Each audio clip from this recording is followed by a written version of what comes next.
इस video class में Bihar board के कक्षा 7 के सामाजिक आर्थिक एवं राजनीतिक जीवन के अध्याय 10 के सभी प्रश्न उत्तर करने वाले हैं। तो वीडियो को पूरा देखिएगा और वीडियो अच्छा लगे तो वीडियो को लाइक करके चैनल को सब्सक्राइब कर दीजिएगा। और इस क्लास का पीडीएफ टेलीग्राम पर मिल जाएगा, जिसका लिंक डिस्क्रिप्शन बॉक्स में है।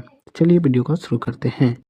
अध्याय 10 है चले मंडी घूमने, जिसका पहला प्रश्न है इस रेखा चित्र के अनुसार बड़े शहर की मंडी तक चावल पहुंचाने के क्या क्या तरीके हैं। इसका उत्तर होगा इस रेखा चित्र के अनुसार बड़े बड़े शहर की मंडी तक चावल पहुंचाने के दो तरीके हो सकते हैं। पहले चावल किसान के पास चावल मिल में जाता है और फिर वहां से सीधे बड़े शहर के थोक विक्रेता के पास जाता है। चावल किसान के पास से छोटे मिल में जाता है, फिर वहां से स्थानीय छोटे व्यापारी के पास और फिर वहां से स्थानीय मंडी के थोक व्यापारी के पास और फिर वहां से बड़े शहर के थोक विक्रेता के पास जाता है। 2 नंबर प्रश्न है थोक और खुदरा बाजार में क्या अंतर है। इसका उत्तर होगा थोक बाजार में किसी वस्तु की खरीद या बिक्री बड़े पैमानों पर होती है। यहाँ कोई भी सामान किलो या पाव के हिसाब से नहीं मिलते हैं।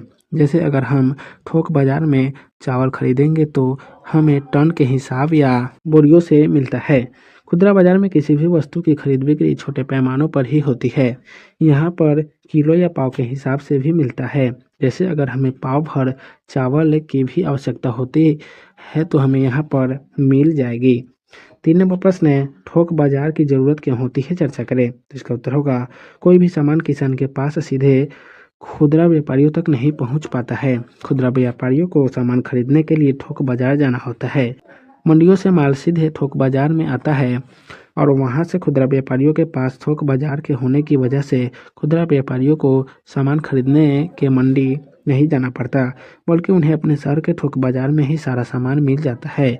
हमें भी अगर किसी समारोह के लिए अधिक सामान की ज़रूरत होती है तो भी थोक बाजार से सामान ले सकते हैं और अधिक मात्रा में सामान लेने पर हमें सामान कुछ सस्ता भी मिलता है। 4 नंबर प्रश्न है छोटे किसान को चावल का कम मूल्य क्यों मिलता है। तो इसका उत्तर होगा छोटे किसान को चावल का कम मूल्य मिलता है क्योंकि वे अपने चावल को चावल खरीदने वाले छोटे व्यापारियों को बेच देते हैं, जिससे उन्हें पैसे तो तुरंत मिल जाते हैं पर उतने नहीं मिलते जितने मिलने चाहिए।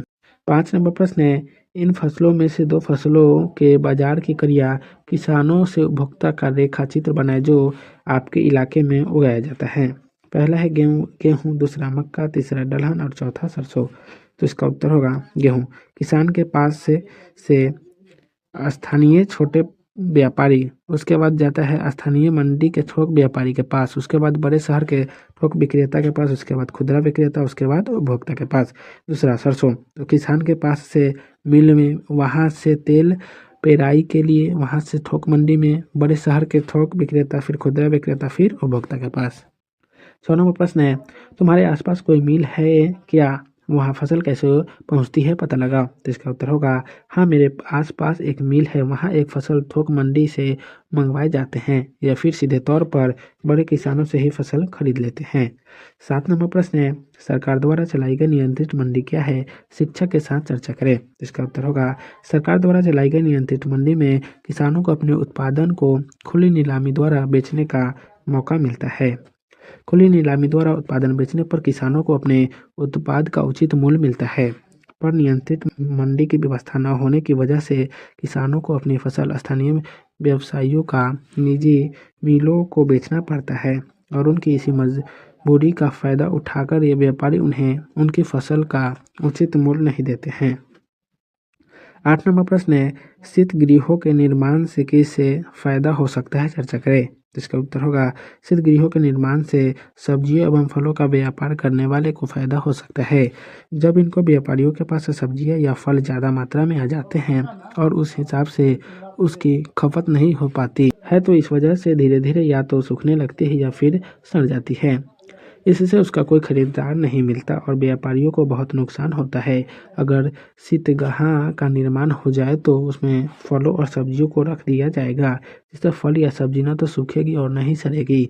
शीत गृहों में इसका सुरक्षित भंडारण हो पाएगा और व्यापारियों को नुकसान भी नहीं होगा। 9 नंबर प्रश्न है बिहार में फल प्रसंस्करण आधारित उद्योग लगाने की क्या क्या संभावनाएं हैं, चर्चा करें। तो इसका उत्तर होगा बिहार में फल प्रसंस्करण आधारित उद्योग लगाने की संभावनाएं अधिक हैं क्योंकि बिहार में फलों की पैदावार बहुत अच्छी होती है भारत में कुल लौकी उत्पादन का 80% बिहार में ही होता है। यहाँ केले और गन्ने की उपज भी अधिक अच्छी होती है। यहाँ फल प्रसंस्करण आधारित उद्योगों को कच्चा माल आसानी से प्राप्त हो जाएगा। इन उद्योगों में इन फलों से जूस, जेली, जैम, मधु आदि बनाए जाते हैं। इससे लोगों को कम लागत में अधिक मुनाफा होने की संभावना है। 10 नंबर प्रश्न है, अपने घर के आसपास सर्वे करें कि पिछले 15 वर्षों में लोगों की फल को खपत में क्या क्या परिवर्तन आए हैं और क्यों। तो इसका उत्तर होगा, पिछले 15 वर्षों में लोगों की फल की खपत में बहुत परिवर्तन आया है। लोगों के बीच फल की खपत बहुत कम हो गई। बढ़ती महंगाई के चलते फल इतने महंगे हो गए हैं कि अब लोग अपने भोजन में फलों को शामिल नहीं कर पाते। जितनी आमदनी थोड़ी अधिक है, उन लोगों की थाली में फल कभी नजर भी आ जाए, पर गरीब लोगों के लिए फल खाना मुमकिन नहीं है। पिछले कुछ वर्षों में फलों के दाम में इतनी तेजी से बढ़ोतरी हुई है कि जो लोग पहले टोकरे के हिसाब से फल लेते थे, अब किलो के हिसाब से फल लेने को मजबूर हैं। 11 नंबर प्रश्न है, स्वतंत्रता के पूर्व बिहार को देश का चीनी का कटोरा कहा जाता है। 1942 से 43 में राज्य में कुल 32 चीनी मिलें थी, जबकि देश में सिर्फ 140 चीनी मिली थी। वहीं 2000 तक राज्य में चीनी मिलों की संख्या घटाकर सिर्फ 10 रह गई, जबकि भारतवर्ष में चीनी मिलों की संख्या बढ़कर 495 हो गई।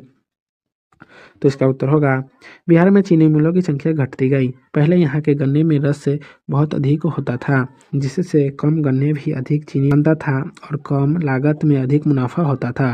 पर आज के समय में यहाँ पैदा होने वाले गन्ने में रस बहुत कम मात्रा में होता है, जिससे बहुत अधिक गन्ने से भी बहुत थोड़ा सा चीनी बनता है।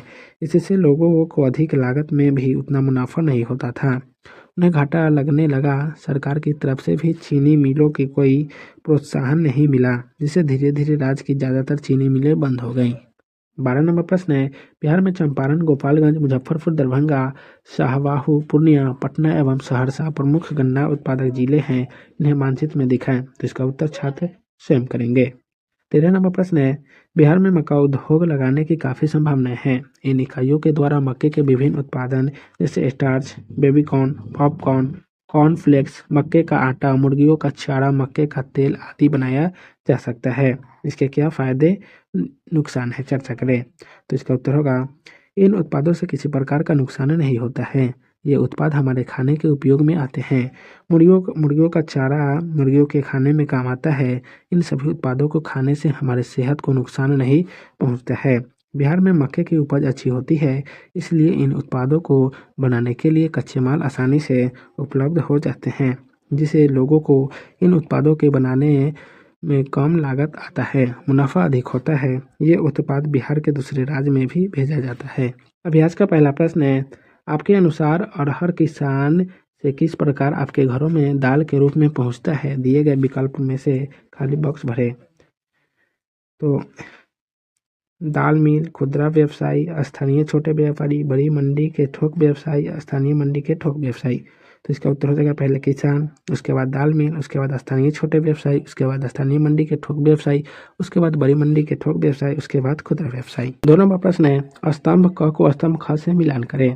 पहला है शाही लीची, तो शाही लीची का हो जाएगा मुजफ्फरपुर। दूसरा है दुधिया मालदा, तो दुधिया मालदा पटना दीघा। तीसरा है मखाना, तो मखाना का दरभंगा। चौथा है जर्दालू आम, तो जर्दालू आम का भागलपुर।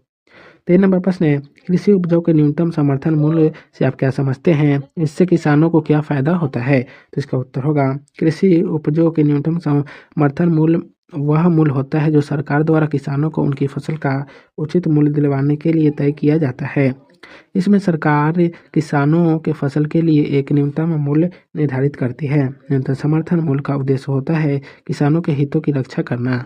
इससे किसानों को उनके फसल का उचित मूल्य मिलता है। वे फसल उपजाने में जितनी मेहनत करते हैं, उन्हें उसका फल मिलता है, उन्हें घाटा नहीं होता है। प्रत्येक किसान को अपने फसल के लिए सरकारी दर की उम्मीद होती है। किसानों से उनका फसल सरकारी एजेंसियां निर्धारित न्यूनतम मूल्य पर ही फसल खरीदती है। अगर सरकार द्वारा यह मूल्य तय नहीं किया जाता तो किसानों से उनके फसलों को कम कीमत पर ही खरीद लिया जाता, जिससे किसानों को अपनी मेहनत का उचित फल नहीं मिलता। लेकिन बिहार में इस योजना का पूरा लाभ किसानों को नहीं मिल पाता है, जिससे किसानों को उनका हक नहीं मिल पाता है। 4 नंबर प्रश्न है, निम्नलिखित फसलों से बनाए जाने वाले विभिन्न उत्पादों को लिखें। इन उत्पादों को बनाने के लिए क्या किया जाना चाहिए? तो इसका उत्तर होगा गेहूं से सूजी, मैदा से आटा बनाने के लिए गेहूं को मिल में भेजा जाता है।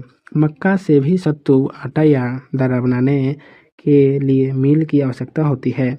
लीची से जूस, जैम, जेली या मधु बनाने के लिए इसे प्रसंस्करण उद्योग में भेजते हैं। गन्ना से चीनी बनाने के लिए हम गन्ने की चीनी मिल भेजते हैं और गुड़ बनाने के लिए गन्ना की पेराई करती हैं। जूट से मशीन द्वारा थैला बनाया जाता है।